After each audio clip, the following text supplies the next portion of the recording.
जो है तैराकी कर रहे हैं और वो धारा की दिशा में एक निश्चित दूरी जाता है, डी फिक्स है, तो 6 घंटे लगते हैं। और धारा के विरोध में वापस आता है उतनी ही दूरी, तो उसे 9 घंटे लगते हैं।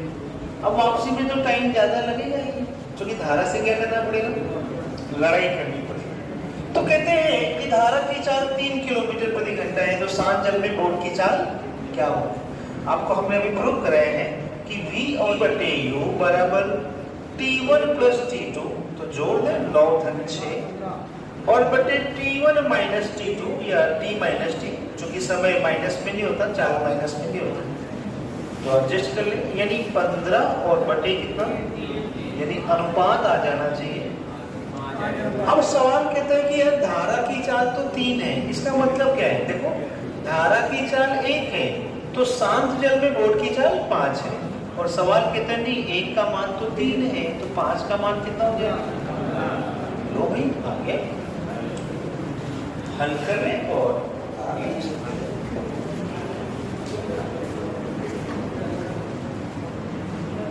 14वां सवाल है कि एक तैराक धारा की दिशा में एक निश्चित दूरी 10 घंटों में तय करता, परंतु धारा के विरोध में उतनी ही दूरी टी फिक्स है 20 घंटों में तय करता। धारा की चाल 4 है, तो शांत जल में बोट की चाल बताओ।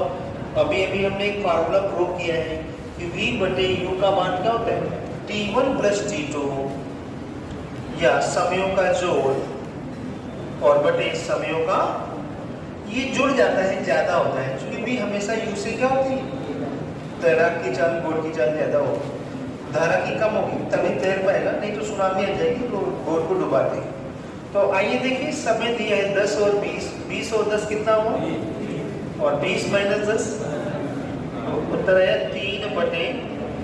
इसका मतलब है कि धारा की चाल 1 है, तो शांत जल में बोट की चाल कितनी है, लेकिन सवाल करेंगे नहीं धारा की चाल तो कितनी, 4, 1 का मान 4, तो 3 का मान क्या आ गया, 12। ठीक है ना, कर लिया होगा। अगला प्रश्न लिखेंगे,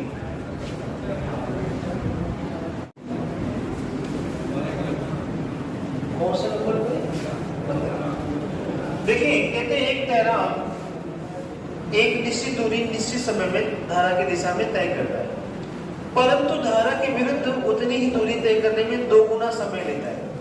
होगा 1:2 अनुपात में तो कट जाती है चीजें। तो बताओ शांत जल में बोट की चाल 18 है, तो धारा की चाल बताओ। तो आपने फार्मूला सीखा यार, V बटे U का मान क्या होता है, T1 प्लस T और T1 माइनस V ज्यादा होती है।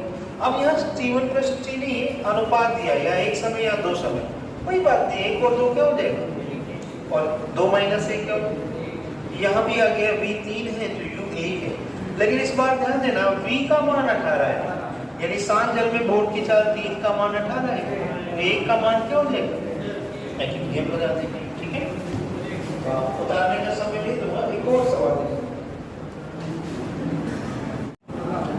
देखिए, कहते एक तैराक धारा की दिशा में एक निश्चित दूरी निश्चित समय में, माना 1 समय में तय करता है, परंतु धारा के विरुद्ध वही दूरी कितने समय में तय करता है, 3 गुने समय में।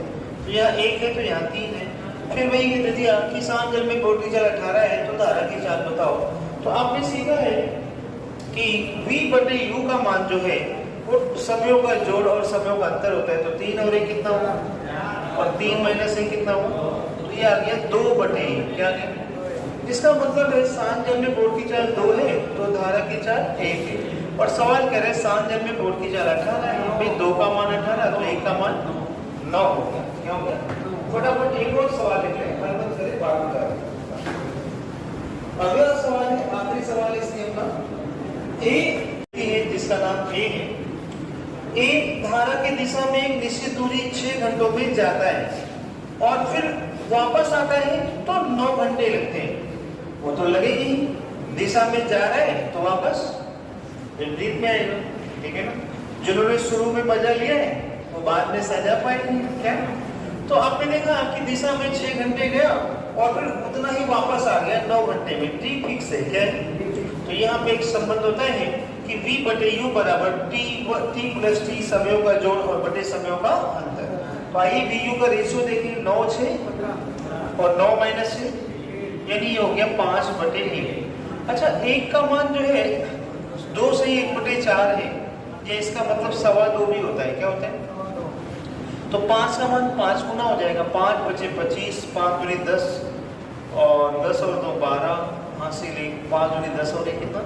तो भाई 1 का मान 2.25 है, तो 5 का मान 5 गुना हो जाएगा। कितने गुना हो जाएगा? तो ठीक है, आज के लिए इतना ही रखते हैं। एक बार और